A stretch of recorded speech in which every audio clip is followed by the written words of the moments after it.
सर्वांना प्रभू येशू ख्रिस्तामध्ये परत एक वेळा सलाम.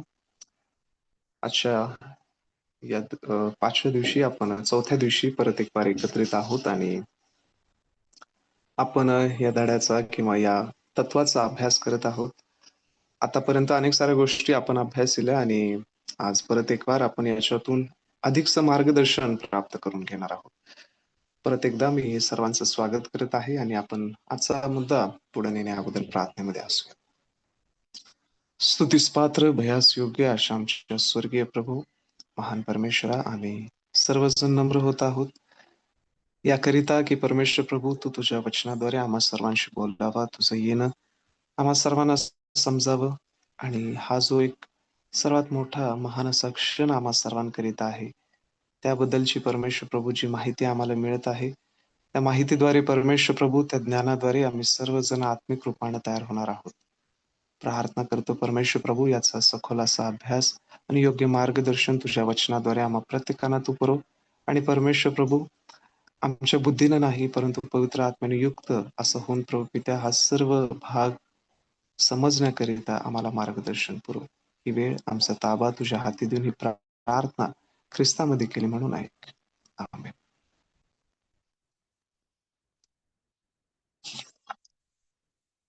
काल आपण जिथं थांबलो तिथून पुढे आपण कंटिन्यू करत आहोत. जिथं निवडलेल्या लोकांचा मेळावा कसा असेल याचा आपण भाग पाहिला होता. आज आपण बघत आहोत की ख्रिस्तामधील जे मृत आहेत त्यांचं पुनरुत्थान कसं होईल आणि तो क्षण कसा आहे. वचन आपल्याला सांगत आहे पहिले करीत 15 मधून की करण्याचा आवाजात ख्रिस्तागमनाची घोषणा होत असताना धार्मिक मृत अविनाशीपण आणि अमरत्व परिधान करून उठतील. त्या समयी ख्रिस्तामध्ये जे मेलेले आहेत ते पहिल्याने उठतील. दुसऱ्या शब्दात सांगायचे म्हणजे जिवंत धार्मिकांना प्रभू बरोबर राहण्यासाठी अंतराळात घेण्या अगोदर त्यांना उठवण्यात आले. आता हे वचन आपल्याला सांगत आहे की जे ख्रिस्तामध्ये मेलेले आहेत ते उठणार आहेत आणि ते ज्यावेळेस उठत आहेत तर ते उठल्यानंतर अविनाशीपणामध्ये आणि अमरत्वपणामध्ये ते परिवर्तित होतील. जे अविनाशीपण कधीही संपणार नाही, जे शरीर आता इथून पुढं त्याला कोणत्याही पद्धतीचा आजार रोग होणार नाही, ज्याला आता इथून पुढं मरण नाही, ज्यावेळेस प्रभू येशू ख्रिस्त येणार आहे त्यावेळेस हे सर्व उठवले जातील आणि या सर्व लोकांना घेण्या अगोदर म्हणजे अंतराळामध्ये ख्रिस्ताला भेटण्या अगोदर हे सर्वजण एकमेकांना आनंदाने देखील पाहतील. परंतु महत्वाची बाब हे सर्व उठवले जाणार आहेत. आता पुढे जाता आता आपण फक्त कल्पना करत जाऊया की खरोखर ही येशू ख्रिस्त आलेला आहे आणि येशू ख्रिस्त आता त्याच्या सर्व विश्वासक लोकांना पुनरुत्थित करत आहे आणि हा क्षण आपण आपल्या डोळ्यासमोर आणावा की सर्वजण तिथं उठवले गेलेले आहेत. ज्यावेळेस येशू ख्रिस्त येत आहे कोणकोणत्या गोष्टी घडतील हे काल आपण पाहिलं. आता येशू ख्रिस्त तिथं आलेला आहे आणि आता तो त्याच्या सर्व विश्वासकांना मरणातून उठवत आहे. जे वचन आपल्या सर्वांकरिता सांगतं पहिले करीत 15:22 की त्यांच्या मरणामुळे ज्यांना दुःख झाले होते त्यांच्या बरोबर पुनरुत्थान झालेले मिलाप करतील आणि आता ते विजयानंद करतात आणि म्हणतात, अरे मरणा तुझा विजय कोठे आणि अरे मरणा तुझी नांगी कोठे. जे सर्व प्रियजन होते ज्यांच्या मरणामुळे त्यांना दुःख झालेलं होतं आता ते दुःख ते विसरत आहेत, एकमेकांना भेटत आहेत, त्यांचा मिलाप होत आहे आणि आनंदानं ते एकमेकांशी भेट घेत आहेत कारण त्यांचे प्रियजन ख्रिस्तामध्ये झोपी गेलेले होते. याच्यामध्ये खूप साऱ्या अशा अनेक गोष्टी आहेत ज्या आपल्याला आता पुढे शिकायच्या आहेत. आनंद वाटेल की या व्यक्तीसाठी आपण वाट बघत होतो, या व्यक्तीकरिता आपण अश्रू गाळलेले आहेत. जो व्यक्ती आपल्यासाठी प्रिय होता आणि त्याला आपण परत एकदा भेटत आहोत. परत एक वार आपण त्याच्या समवेत एकत्रित राहणार आहोत. हा आनंद ख्रिस्त त्या सर्व लोकांना देत आहे. तिथून पुढे मरण नाही. रोगी, वृद्ध, छिन्न-विछिन्न झालेली जी शरीरे कबरेत गेली, तीच शरीरे पुनरुत्थानाच्या वेळी वर येत नाहीत, परंतु नवीन अमरत्व लाभलेली पूर्णावस्थेतील ज्याद्वारे ती कुजून गेली त्या पापाचा कसलाच परिणाम न झालेले शरीरे वर येतात. जे शरीर कदाचित वृद्धपणामुळे मेलं असेल, काही आजारामुळे मेलं असेल, छिन्न-विछिन्न झालं असेल किंवा कोणत्याही रीतीनं ते नष्ट झालं असेल. परंतु आता ज्यावेळेस ते कबरेमधून वर येतात, कबरेमधून वर आल्यानंतर ते सर्वजण अगोदरच्या शरीराप्रमाणे राहत नाहीत, तर आता पापाचा त्यांना कसलाही परिणाम होणार नाही, अशी शरीरं अविनाशीपणाची, अमरत्व परिधान केलेली अशी लोकं, अशी शरीरं पूर्णावस्थेमध्ये येत आहेत. म्हणजे जे शरीर आज आपण पाहत आहोत, ते शरीर अगदी पूर्ण रीतीनं नवीन असं होईल. एलेन जी व्हाईट त्यांच्या पुस्तकामध्ये लिहितात की कशा पद्धतीचं आपल्याला शरीर असेल. अनेक साऱ्या गोष्टी त्यांनी एक्सप्लेन केलेल्या आहेत. छोटासा भाग सांगतो की एका लहान लेकराचं स्किन कशी असते, त्या पद्धतीचं आपलं आपलं देखील शरीर असेल, पूर्ण रीतीनं बदललेलं असेल आणि सर्वजण एका रीतीनं सर्वजण तारुण्यामध्ये दिसू. जरी एखादा व्यक्ती वृद्ध होऊन मेला असेल, परंतु तरी देखील ज्यावेळेस तो बाहेर येत आहे, तो काही वृद्ध आपल्याला दिसणार नाही. तो त्याच्या तारुण्यामधलाच जसा व्यक्ती होता, तशा रीतीने आपल्याला दिसेल आणि तो नवीन झालेला असेल. परंतु तरी देखील आपली आणि त्यांची ओळख ही नेहमी असेल. पुनरुत्थित झालेल्या संतजनामध्ये ख्रिस्ताचे पुनर्स्थापनेचे कार्य म्हणजे देवाच्या पूर्ण प्रतिमेचे प्रतिबिंब मन, आत्मा, शरीर यांच्यामध्ये पूर्ण होते. जे वचन आपल्याला सांगतं की ख्रिस्ताचं पुनरुत्थानाचं जे कार्य आहे ते देवाच्या पूर्ण प्रतिमेचं प्रतिबिंब असं आहे आणि आता ते मन, आत्मा, शरीर यांच्यामध्ये पूर्ण होत आहे. कोणत्या गोष्टीमध्ये अपूर्ण राहत नाही. जिवंत विश्वासकांचे आरोहण. जेव्हा धार्मिक मृतांचे पुनरुत्थान होते, तेव्हा ख्रिस्तागमनाच्या वेळी पृथ्वीवर राहणारे धार्मिक लोकात बदल होईल. हे जे मर्त्य त्याने अमरत्व परिधान करावे आणि हे जे विनाशी त्याने अविनाशी पण परिधान करावे. ख्रिस्तागमनाच्या वेळी भक्तांचा कोणताही गट दुसऱ्यापेक्षा प्राधान्य घेणार नाही. कारण पौलानं तसं स्पष्ट रीतीनं सांगितलेलं आहे की त्याला भेटण्याकरिता प्रभूला भेटण्यासाठी मेघारूढ असे जे जिवंत पुनरुत्थित लोक आहेत, ते सर्वप्रथम अंतराळात वर घेतले जातील आणि मग तेथेच ते प्रभूजवळ सर्वदा राहतील. अशा प्रकारे सर्व भक्तगण, सर्व युगातील पुनरुत्थित भक्तगण आणि ख्रिस्तागमनाच्या समय जिवंत असलेले हे दोन्ही त्या भव्य अप्रतिम आगमन मेळाव्याला हजर राहतील. हे वचन आपल्याला असं सांगत आहे की इथून पाठीमागं 100, 500, 1000 वर्षापूर्वी किंवा 2000 वर्षापूर्वी जे सर्वजण ख्रिस्तामध्ये मरण पावलेले आहेत, ते सर्वजण उठवले जाणार आहेत. ते सर्वजण एकत्रित एकमेकांना भेटणार आहेत. आपण देखील त्या जुन्या काळातले लोक कदाचित आपण त्यांना ओळखणार नाही. ही जी लोक आहेत देवाचे संत म्हणा, पौल म्हणा, पेत्र म्हणा, आपण त्यांना ओळखू शकणार नाही. अनलेस जोपर्यंत त्यांना इंट्रोड्यूस केलं जाईल, जोपर्यंत त्यांना पुढे घेतलं जाईल. अब्राम असेल, मोशे असेल, या सर्वांना अजून आपण पाहिलेलं नाही आणि आपण त्यांना बघितल्यावर म्हणू शकत नाही की हो बाबा हे ते आहेत. परंतु नक्कीच त्यानंतरच्या वेळेमध्ये आपल्याला समजून येईल. पण या सर्व लोकांना आपण बघू, ही सर्व लोक उठलेली आपल्याला दिसतील. जर आपण इथं आहोत, ज्या कोणत्या भागामध्ये आपण आहोत, त्या सर्व भागामध्ये आपल्याला ती सर्व जुनी लोक देखील पुनरुत्थित झालेली दिसतील. कारण हा एक भव्य आणि अप्रतिम मेळावा असल्याप्रमाणे आपल्या सर्वांसाठी आहे, जिथे हे सर्वजण उपस्थित राहणार आहेत आणि आपल्या समवेत त्यांना भाग मिळत आहे. अजून एक गोष्ट पुढे जातात आपण याच्यातून शिकूया आणि मग आपण पुढे जाऊ की ख्रिस्त सर्वांना समानच लेखत आहे. फक्त इतकंच आहे की जे जिवंत आहेत त्याच्या अगोदर जे मरण पावलेली लोक आहेत ते उठली जातील आणि ते आपल्या पुढे असतील. त्यांना पुढं स्थान देण्यात येईल कारण ते आपल्या अगोदर होते आणि आपण जिवंत असल्यामुळे त्यांच्या पाठीमागे आपण असू. कारण वचन आपल्याला सांगत आहे की त्यांना सर्वप्रथम अंतराळामध्ये घेतलं जाईल. हा त्यांचा एक मान सन्मान म्हणा किंवा कोणत्याही रीतीने त्यांना पुढे नेण्यात येत आहे. आता अविश्वासकांचे मरण. आपण जिवंतांचं पुनरुत्थान बघितलं, त्यांचं आरोहण पाहिलं. आता आपण बघत आहोत की जे जिवंत अविश्वासक आहेत त्यांचं मरण कसं होईल. तारलेल्यांना ख्रिस्ताचे द्वितीय आगमन आनंद आणि उत्साह आहे, परंतु नाश पावलेल्यांना तो विध्वंस आणि भयाचा क्षण होईल. आता जिथं अनेक जण आनंद करतील, की ख्रिस्त आला, प्रभू येशू ख्रिस्त आपल्यासाठी आला. अनेक लोकांसाठी हा खूप एक आनंदाचा सोहळा असेल. परंतु त्याच वेळेस ज्या लोकांनी त्याचा अहेर केला, ज्यांनी त्याला नाकारलं, त्या सर्व लोकांसाठी हा भयप्रद भयाचा आणि विध्वंसकाचा एक क्षण असणार आहे. त्यांनी ख्रिस्त प्रेमाचा आणि तारणाच्या आमंत्रणाचा फार काळ अव्हेर केला आणि ते आता फसवणुकीच्या मोहजाळ्यात अडकून आहेत. विचार करा, की हे इतकं सोपं आहे का? ख्रिस्ताचं जे येणं होत आहे, ही आपण सुवार्ता सांगत आहोत आणि आपण वचन ऐकलेलं आहे.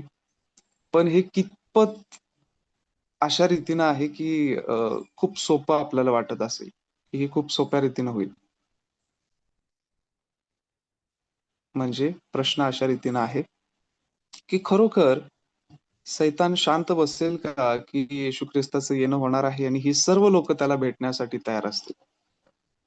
सैतानाने कितीतरी प्रयत्न केले असतील, जी अगोदर मेलेली आहेत त्यांना अडवण्याचा आणि आज देखील करत आहे, की आपण त्याला भेटू नये किंवा आपला नाश व्हावा. कारण हे वचन आपल्याला सांगत आहे, की ख्रिस्ताच्या येण्यामुळं अविश्वासकांचा नाश होणार आहे. आता अविश्वासक म्हणजे तेवढेच नाही, की ज्यांनी फक्त ख्रिस्ताचा स्वीकार केला नाही. अविश्वासकांमध्ये ती देखील लोकं येतात, की ज्यांनी विश्वास धरला, परंतु तो वरवर धरला आणि त्यांची कृत्य दर्शवतात, की त्यांचा विश्वास आहे का नाही. त्यांचं वागणं, त्यांचं बोलणं दाखवतं, की ते खरोखर ख्रिस्तामध्ये आहेत का नाही.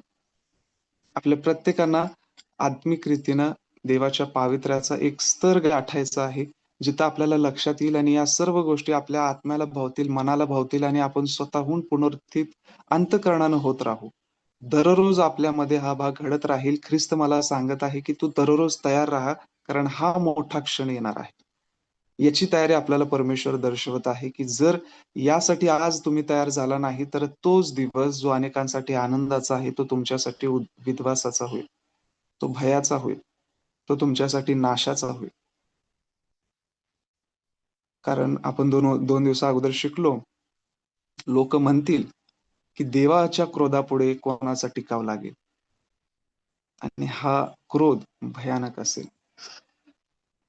कारण अनेक लोकांनी ख्रिस्त प्रेमाचा आणि त्याच्या आमंत्रणाचा फार काळ अव्हेर केलेला आहे. ख्रिस्ताची प्रीती आज आपल्याला दररोज पाचारण करते. फक्त आपल्याला लक्षात आलं पाहिजे. ख्रिस्त दररोज आपल्याला येऊन सांगणार नाही. कोणाचं पत्र आपल्याला येणार नाही. कोणाचा मेसेज आपल्याला येणार नाही. देवदूत आपल्याला येऊन सांगणार नाही, की ख्रिस्त आपल्यावर प्रीती करत आहे. त्याच्या सर्व गोष्टी आपण जर पापात राहून देखील, वाईट गोष्टीमध्ये राहून देखील, वाईट बोलण्यामध्ये राहून देखील, तरी देखील देवाचा आशीर्वाद मिळवत आहोत. ही फक्त ख्रिस्ताची प्रीती आहे, देवाची दया आहे. वचन सांगत आहे, की या लोकांनी ख्रिस्त प्रेमाचा अव्हेर केला. त्याच्या तारणाचा अव्हेर केला. आपली कृत्य दर्शवतात, की आपण त्याचा स्वीकार करत आहोत का अव्हेर करत आहोत. आणि यांचा नाश वचन आपल्याला सांगत आहे, की नाश ठरलेला आहे.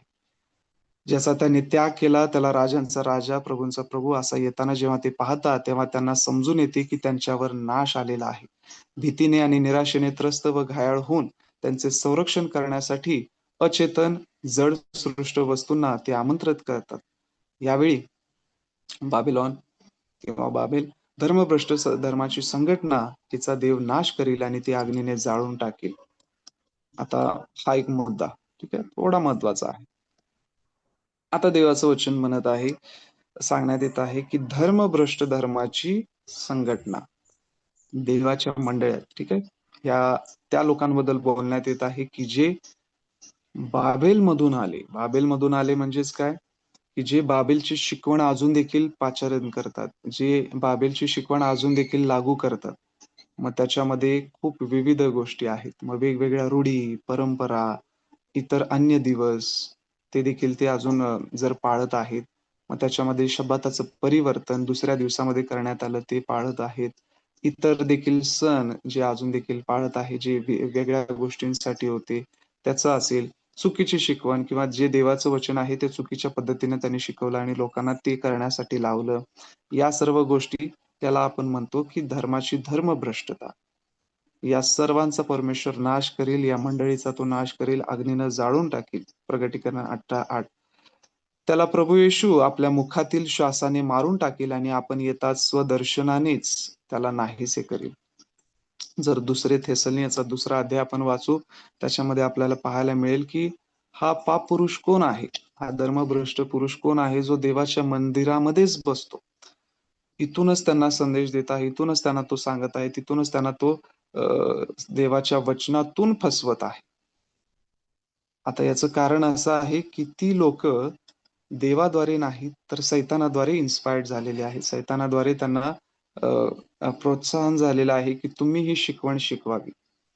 परमेश्वराला त्याच्या आज्ञा प्रिय आहेत. त्याच्या आज्ञेतून त्याची प्रीती दर्शविली जाते आणि तीच आज्ञा सैतान परिवर्तित करत आहे, फसवत आहे, ट्विस्ट करत आहे आणि तीच आपल्यासमोर सादर करण्यात येते आणि आपल्याला पाळण्यासाठी लावते.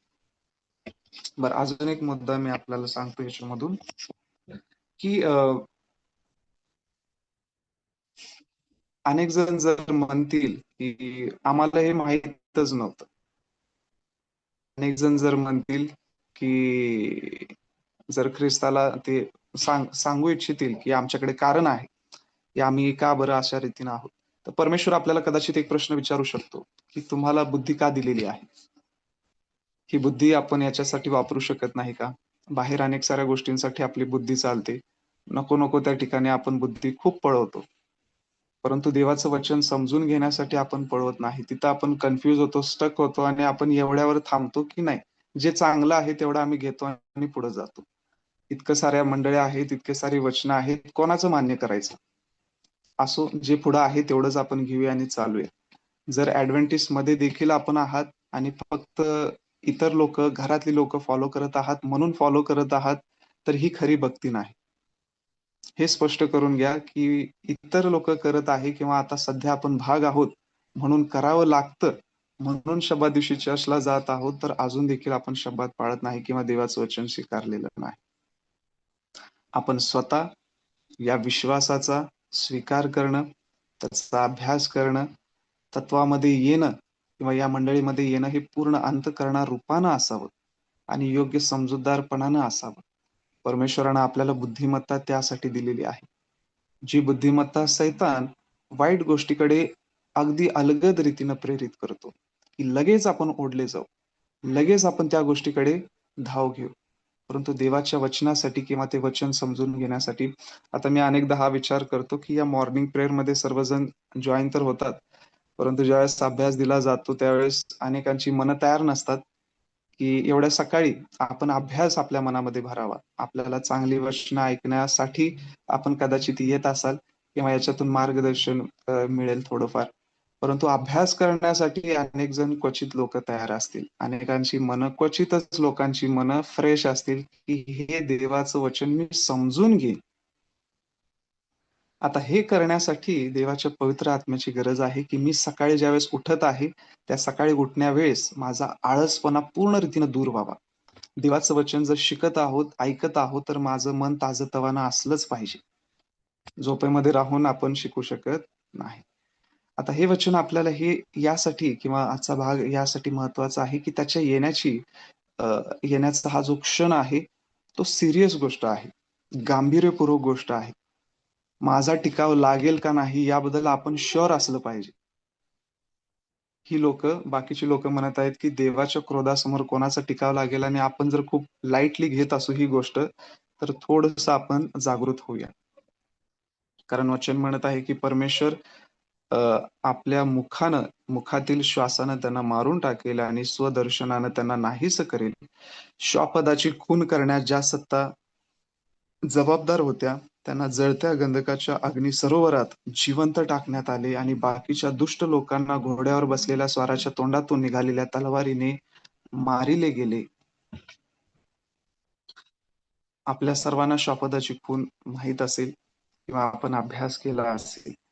ही श्वापदाची खून जर आपण परिधान करत आहात आणि देवाचं चिन्ह जर आपण घेत नाहीये, वचन म्हणत आहे, की परमेश्वर त्या सर्वांना जळत्या अग्निगंधकाच्या सरोवरात टाकण्यात येईल.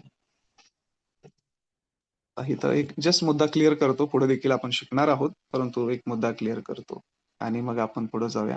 हे अग्निगंधक ठीक आहे. अ, सोप्या भाषेमध्ये नरक. आज नरक आहे का? तर नाही. ठीक आहे. ज्यावेळेस प्रभू येशू ख्रिस्त येईल, न्यायनिवाडा असेल, झालेला न्यायनिवाडा आहे. त्यावेळेस जो खरा अ, अग्निगंधक असेल, ते त्यांच्यासाठी कायमस्वरूपाचं नरक असेल. ठीक आहे. त्यावेळेस देखील ते मारले जातील आणि परत एक वार, ठीक आहे. परत एक वार त्यांचा नाश देखील ठरलेला आहे. कायमस्वरूपाचा नाश ठरलेला आहे. तो आपण पुढच्या तत्वामध्ये शिकणार आहोत. पुढच्या तत्वामध्ये आपण अधिक त्याचं स्पष्ट रीतीने पाहू. बाकीच्या दुष्ट लोकांना देखील जो घोड्यास्वार आहे, त्याच्या तोंडातून निघालेल्या तलवारीने मारण्यात येईल. ठीक आहे. जी लोक अजून देखील अस्वीकार करतात किंवा चुकीच्या शिकवणीमध्ये राहत आहेत. शेवटच्या काळातली जी परीक्षा आहे ती समजून घ्या. शेवटल्या काळातली परीक्षा ही फक्त देवाच्या वचनावर आधारित असेल. सर्व देवाच्या लोकांची परीक्षा देवाच्या वचनावर आधारित आहे आणि म्हणून आपण ॲज अ ॲडव्हेंटिस्ट लोकांना वचनाचं शिक्षण देतो, त्याचा अभ्यास देतो, की वचनं आपल्याला हे सांगत आहेत. अनेकांना हा प्रश्न आहे, की ॲडव्हेंटिस्ट लोकं वाढत नाहीत. ॲडव्हेंटिस्ट लोकांमध्ये अजून सुधारणा नाही. फक्त तीच शिकवण देत आहेत. देवाचे आभार मानूया, की त्याच शिकवणीमध्ये आपण आहोत. जर इतर लोक करत आहेत, फक्त आपल्याला जर संख्याच वाढवायची आहे, तर आपले देखील देवाचे सेवक कमी नाहीत, की ते देखील इतर चमत्कार करायला सुरुवात करतील किंवा देवाच्या शब्दात दिवशी, इतर दिवशी भक्ती घ्यायला सुरुवात करतील आणि लोकांना त्यांच्या सुट्टीच्या दिवशी देवाच्या मंदिरामध्ये आणतील. आपली देखील संख्या वाढू शकते, आपला देखील इन्कम वाढू शकतो. अनेक साऱ्या सुखसोयी आपल्या वाढू शकतील, फक्त जर आपण आपली शिकवण बदलली तर. पण देवानं या मंडळीला यासाठीच उभं केलेलं आहे, की आपण जे देवाचं वचन सांगतं, जे खरं आहे, जे सत्य आहे, ते लोकांसमोर घेऊन जावं आणि आपण स्वतः देखील पाळावं. कारण आपला न्यायनिवाडा याच गोष्टीवर आहे. ख्रिस्ताच्या त्वरित आगमनाची चिन्ह. आता आपल्याला सांगण्यात येतं, की ज्यावेळेस येशू ख्रिस्त येत आहे, आता त्याचं येणं हे खरोखर होईल का? किंवा खरोखर आहे का? देवाचं वचन जे आपल्याला सांगत आहे, ते आता सध्या जगामध्ये घडत आहे का? याच्याबद्दल मार्गदर्शन आहे. आता त्याच्या द्वितीय आगमनाबद्दल आपण शिकत आहोत, की ज्या गोष्टी आज घडत आहेत, त्याच्यावरून आपल्याला लक्षात येतं, की त्याचं येणं हे खरोखर खूप समीप आहे, खूप जवळ आहे. आता निसर्गामधली चिन्ह आपण बघू, ज्याच्यावरून आपल्याला समजून येईल, की येशू ख्रिस्ताचं येणं जवळ आहे का नाही. लूक 21:25 प्रमाणे सूर्य, चंद्र, तारे याच्यामधून आपल्याला चिन्ह दिसतात. काय घडत आहे, काय बदल आहे, जे याच्याबद्दल सांगण्यात आलेलं आहे. असे ख्रिस्ताने सांगितले आणि पुढे म्हटले, सूर्य अंधकारमय होईल, चंद्र प्रकाश देणार नाही, आकाशातून तारे पडतील व आकाशातील बळे डळमळतील. तेव्हा मनुष्याच्या पुत्राला मोठ्या पराक्रमाने व वैभवाने मेघारूढ होऊन येताना ते पाहतील. त्याशिवाय योहानाने पाहिले आहे, की आकाशातील चिन्हांच्या अगोदर मोठा भूमिकंप होईल. सर्व चिन्हे 1260 वर्षातील छळाचा शेवट झाल्याचे दर्शवितात. ह्या ज्या सर्व गोष्टी आहेत, सूर्य प्रकाश देत नाही किंवा सूर्य रक्तमय होत आहे. चंद्र देखील प्रकाश आपला देत नाही आकाशातून. तारे पडत आहेत. या सर्व गोष्टी झालेल्या आहेत. याचा प्रसंग इतिहासामध्ये घडून आलेला आहे, की एक दिवशी चंद्र रक्तमय झाला. सूर्य रक्तमय झालेला आहे, अंधकारमय झालेला आहे. चंद्र देखील आपला प्रकाश देत नाहीये. तो देखील अ, अ, अ, अंधकारमय दिसत आहे आणि तारे देखील डळमळतील किंवा पडतील अशा पद्धतीनं झालेलं आहे. हे झालेले प्रसंग आहेत आणि जे आपल्याला भाकीतं देतात, की येशू ख्रिस्ताने हे अगोदर त्याच्या वचनामध्ये सांगितलेलं होतं आणि त्या गोष्टी पूर्ण होत आहेत. हे यासाठी, की आपल्याला लक्षात यावं, की ख्रिस्ताचं येणं जवळ आहे आणि आपण आपल्या आध्यात्मिक तयारीमध्ये असावं. इतरांना देखील आपण तयार करावं आणि या 1260 वर्षाची जी भविष्यवाणी आहे, त्याच्यामध्ये या सर्व गोष्टी पूर्ण झालेल्या आहेत. म्हणून आपण याचा अभ्यास करावा, की ज्या वचनावर आपण विश्वास ठेवत आहोत, ज्या मंडळीमध्ये आपण आहोत, ते खरोखर सत्य आहे का? आणि ते घडलेलं आहे का? आणि जे आपल्याला मार्गदर्शन करेल, की हो, या गोष्टी खरोखर सत्यतेच्या आहेत, ज्या जुन्या काळामध्ये घडलेल्या आहेत. ठीक आहे. मला यावेळेस अजून एक प्रेरणा होत आहे, ती अशा रीतीनं अनेकांना याच्याबद्दल आवड अजिबात नाहीये, की काय झालंय? आज आमची काय परिस्थिती आहे आणि आमची परिस्थिती कशी सुधारली जाईल, इतकंच आम्हाला सांगा. आज मी ख्रिस्तामध्ये किंवा या मंडळीमध्ये आल्यानंतर आमच्या जीवनात काय बदल घडला, एवढंच आम्हाला सांगा. आपली मंडळी त्यासाठी नाही. आपली मंडळी सत्यासाठी आहे आणि आपल्या मंडळीचा जो अभ्यास आहे, ज्या कारणामुळं ही मंडळी उभी झाली, त्याचा आपल्याला अभ्यास करायचा आहे, की ही वचनं आपल्याला या मंडळीपर्यंत घेऊन येतात. याचा अभ्यास आपल्याला या मंडळीमध्ये प्रत्येक आठवडी पायरी चढायला प्रेरित करतो. ख्रिस्त आपल्या सर्वांची भेट त्याच्या पवित्र मंदिरामध्ये त्याच्या पवित्र दिवशी घेतो. इतर दिवशी देखील तो उपस्थित आहे, परंतु देवाचं वचन आपल्याला ज्यासाठी तयार करत आहे, त्यासाठी आपण तयार असावं. आणि अनेकांचं मन होतच नाही, तयारच होत नाही आणि आपलं लक्ष होतच नाही, की मी जाऊन या वचनाचा अभ्यास करावा. वचन मला सांगत आहे, की जुन्या काळात या गोष्टी घडलेल्या आहेत आणि हा तू अभ्यास कर. तुम्ही वैयक्तिकरीतीने विचार करा, की किती वेळेस आपल्याला प्रेरणा झाली असेल, की आपण एखादं ॲडव्हेंटिस्ट पुस्तक उघडावं आणि त्याचा अभ्यास करावा. आता हा प्रश्न सर्वांसाठीच असेल, सगळ्यांसाठीच. कितीदा आपल्याला अशी प्रेरणा होईल. पृथ्वीवरील साक्ष आपण पाहू, की या भाकिताची पूर्णता म्हणून नोव्हेंबर 1, 1755 साली महाभयंकर भूमिकंप झाला आणि हा लिस्बनचा भूमिकंप म्हणून प्रसिद्ध झाला. ख्रिस्तानं सांगितले, की मोठे भूमिकंप होतील. आणि हा एक भूमिकंप आहे जो खूप मोठा असा दर्शवण्यात येतो. त्याची नोंद करण्यात आलेली आहे, की लिस्बनचा भूमिकंप आणि हा 1755 साली झाला होता. आणि याच्यामधून आपण पाहतो, की याचा परिणाम युरोप, आफ्रिका, अमेरिका या खंडामध्ये होऊन त्याचा विस्तार 40 लाख चौरस मैल प्रदेशावर झाला होता. इतका मोठा हा भूमिकंप होता. त्याचे परिणाम आजूबाजूच्या या खंडांना देखील काय व्हावे भोगावे लागले. त्याच्या नाशाचा केंद्रबिंदू पोर्तुगालमधील लिस्बन या ठिकाणी होता आणि त्या ठिकाणी क्षणार्धातच खाजगी व सार्वजनिक इमारती जमीनदोस्त झाल्या.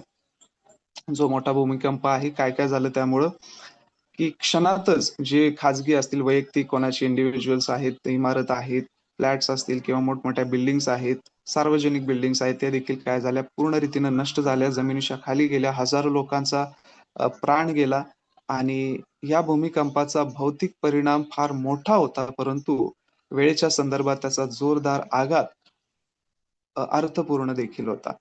त्यावेळी जिवंत असलेल्या पुष्कळांना वाटले, की भविष्यात्मक अंताची ही खूण आहे आणि त्यांनी देवाचा न्याय अंतिम काळ यावर गांभीर्याने विचार केला. लिस्बन भूमिकंपाने भाकिताचा अभ्यास करण्यास प्रेरणा दिली. आज जर जगामध्ये काही गोष्टी घडत आहेत, त्या गोष्टी आपल्याला देवाजवळ घेऊन जातात का? ही वचनं आपल्याला काय सांगत आहेत, की तो भूमिकंप झाला आणि अनेक लोकांनी देवाच्या न्यायाचा, त्याच्या अंतिम काळाचा विचार करायला लावला.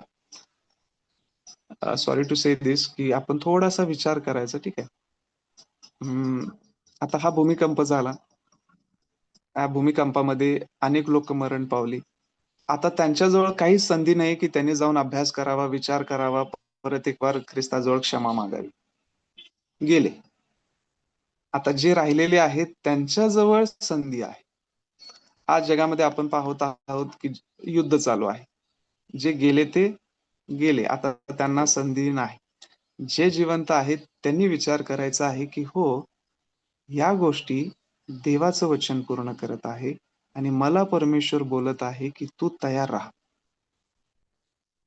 पण आपली चिंता ही आहे, की तेल महागेल, पेट्रोल संपेल, गॅस संपलाय, बाकी सर्व गोष्टी संपलेल्या आहेत, की पुढे काय होणार? क्वचितच लोकं आहेत, जी लोकं विचार करतील. आता ही ॲक्चुअल अडचण आहे. याला मी अ, अ, हे करत नाही. परंतु अशा वेळेस आपलं मन काय आपल्याला प्रेरित करत आहे? या गोष्टींकडे लक्ष देण्यासाठी का ख्रिस्ताच्या आगमनाची तयारी करण्यासाठी? सैतानानं आपल्याला प्रेरित केलेलं आहे, की तू तुझं कुटुंब, तुझं भविष्य याचा जास्त विचार कर. उद्या काय होईल याचा विचार कर. उद्या आपल्याला खायला मिळेल का नाही याचा विचार कर. आणि आपण बऱ्या अंशी आपण अनेक जण हाच विचार करतो, की उद्या काय होईल? उद्या आपल्याला हे भेटेल का नाही त्याची आजच आपण तयारी करून ठेवूया. करावी, चांगली गोष्ट आहे. परंतु त्याच वेळेला सर्वात महत्त्वाचा भाग आहे, हे आपल्याला लक्षात यावं, की ह्या गोष्टी, ही घडणाऱ्या आजूबाजूच्या गोष्टी आपल्याला हे दर्शवत आहेत, हे सांगत आहेत, की ख्रिस्ताचं येणं लवकर होत आहे आणि तू अजून प्रामाणिक राहा. अजून तू विश्वासू राहा. अजून तू वचनाचा अभ्यास कर.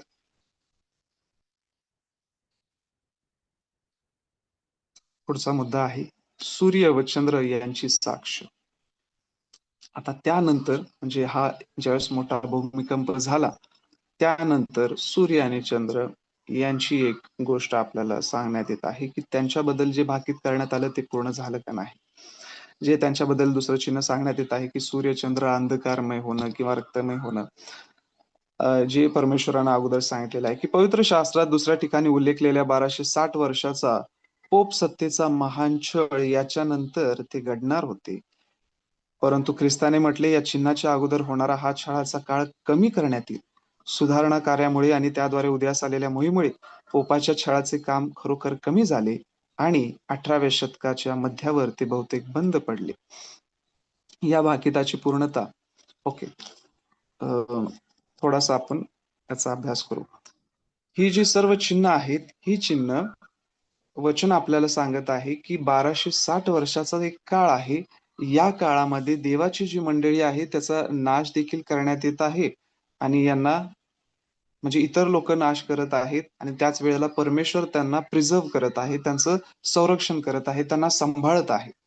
आणि आता ह्या सर्व लोकांसाठी वचन आपल्याला सांगत आहे, की जी भाकितं करण्यात आली होती, सूर्य, चंद्र अंधकारमय होतील, रक्तमय होतील, भूमिकंप होईल, याच पिरियडमध्ये किंवा याच्या शेवटी या सर्व गोष्टी घडत येतील.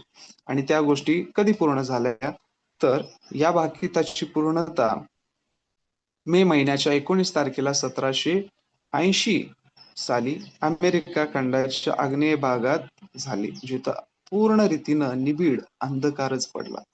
या घटनेची आठवण करून येल विश्वविद्यापीठाचे प्रेसिडेंट तिमोथी डवाइटने म्हटले, मे 19 1780 लक्षात ठेवण्यासारखा असामान्य दिवस आहे.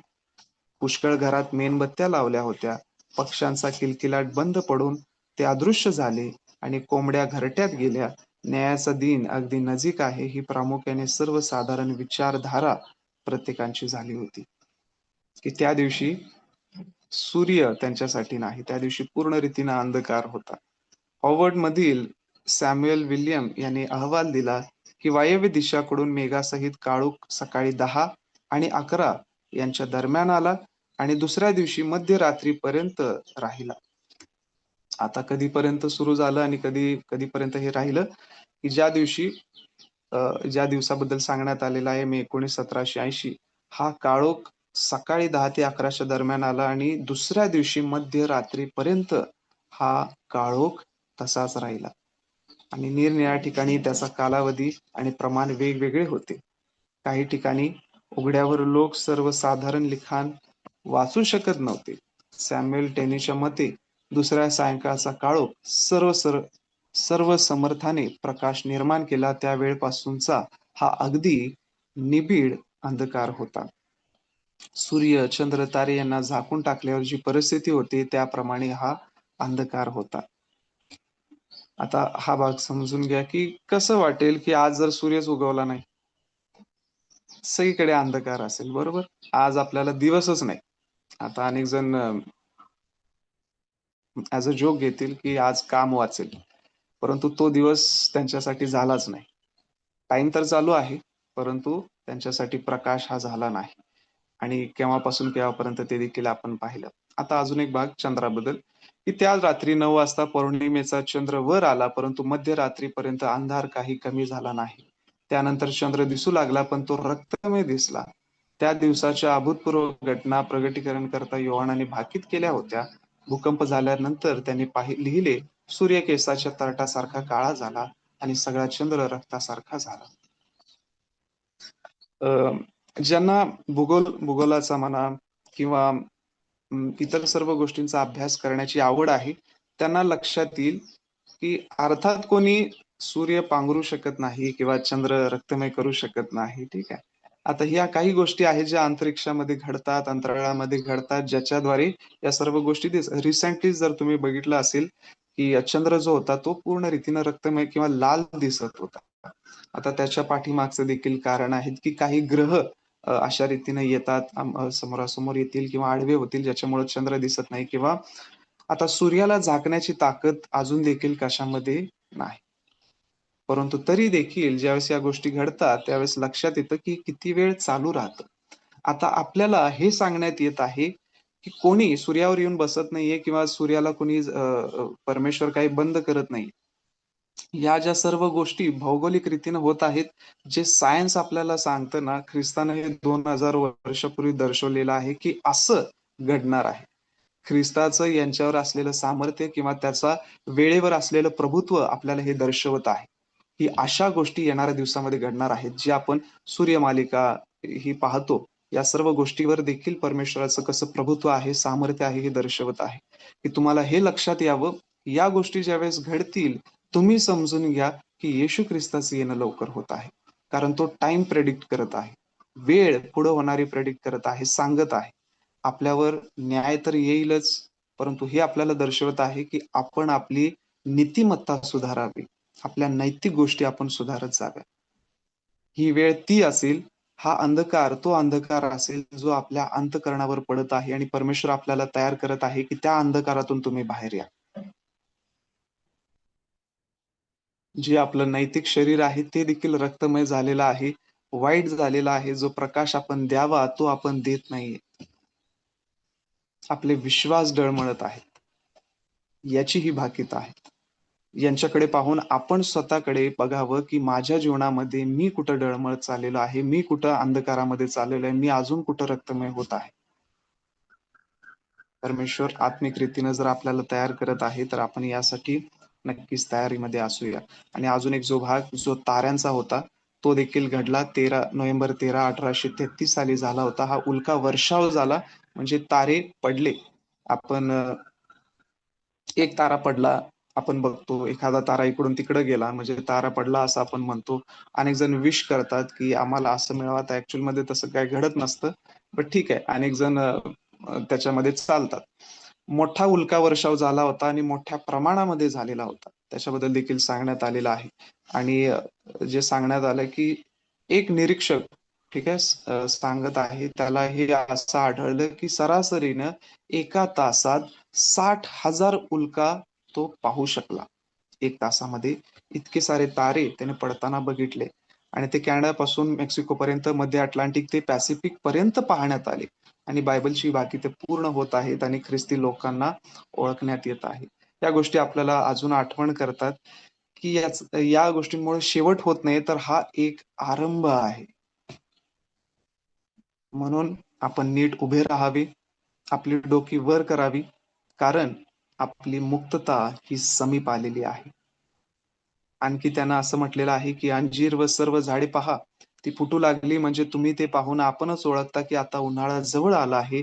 तसेच या गोष्टी होताना पाहाल तेव्हा देवाचे राज्य जवळ आले आहे असे समजा.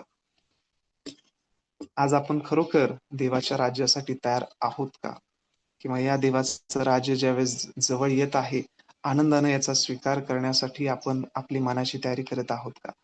या गोष्टी होऊन आता जवळपास 200 ते 300 वर्ष झाली. त्या काळातल्या लोकांनी बघितलं, की हो, देवाचं राज्य आता जवळ येत आहे. ख्रिस्ताची मुक्तता समीप आलेली आहे. आणि मी माझं मन, माझं अंतःकरण परत एकवार देवाच्या ठायी लावत आहे. शेवटचा मुद्दा, ख्रिस्ताकडं ह्या गोष्टी घडताना पाहून आपण जर देवाकडे जात आहात, तर भीतीमुळं जाऊ नका, की "अरे बाबा, माझं काय होईल? परमेश्वर माझा नाश करेल काय?" याच्यामुळे जाऊ नका. याच्यामुळं आपण देवापर्यंत अजिबात येऊ नये.